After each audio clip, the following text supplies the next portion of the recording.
আমি এতজনের জানাজার নামাজ পড়েছি, কিন্তু একসময় যে আমি আমার শাস্তুর জানাজার নামাজ পড়বো এটা আমি কখনো কল্পনাও করতে পারিনি।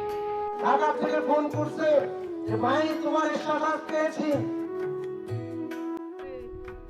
ভাত দেয়, শেষবারের মতন খাওয়ান দেয়।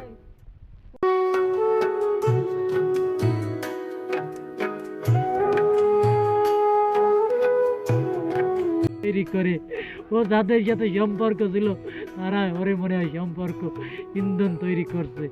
ভাই এভাবে জানো যত জটিল হোক, যত মানুষ খারাপ কাজ করুক, কিন্তু এইভাবে জানো অকালে ঝরে যেতে না হয়, কারো মায়ের বুক যেন আর খালি না হয়, এভাবে পৃথিবীর মানুষ যেন দৃষ্টান্তমূলক শাস্তি পায়।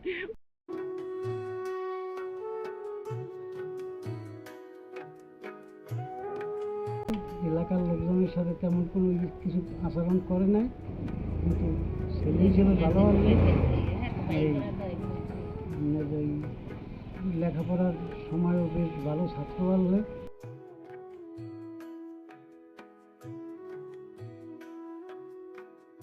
ওই তোমার মায়ের যথেষ্ট ভালো হলে এই কই আমার আঘাতটা দিল সরে গেলে তোমার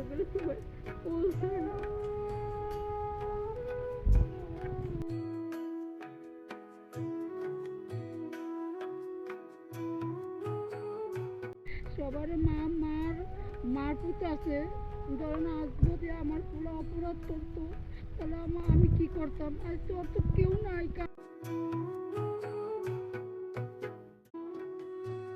বাবার কথা মনে করতে যে বাবার কাম তো আমরা দেখা চারি।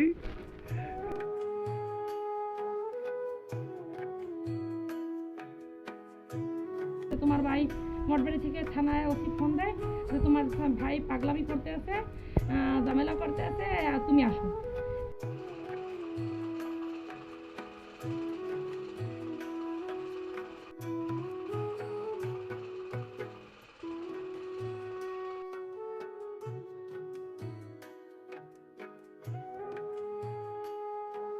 ও একটা প্রেম সংক্রান্ত ঘটনার কারণে সেই পরিবার অনেক প্রভাবশালী ছিল, ওকে বিভিন্ন সময় মারছে। ও তো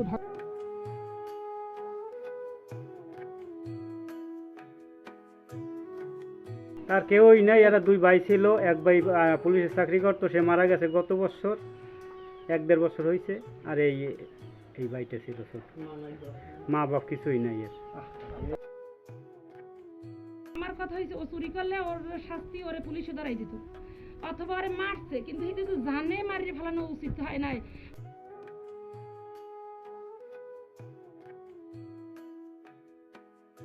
পারিবারিক কেউই বর্তমানে পৃথিবীতে নাই, আছে মানে চাচতো ভাইরে আছে, তারাই মানে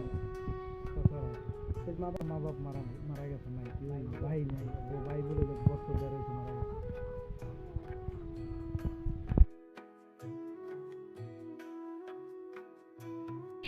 তাদের কি কোনো সেন্স নাই? এরা কিরকম ভাবে একটা মানুষকে হত্যা করেছে? চোর অপবাদ দিয়ে ভাত খাওয়ায় আবার মারে, ভাত খাওয়ায় আবার মারে। সরকারের প্রধান উপদেষ্টা ডক্টর ইউনূস স্যারকে বলবো, যারা আমার শাশুকে নির্মমভাবে হত্যা করেছে তাদের বিচার চাই, ফাঁসি চাই।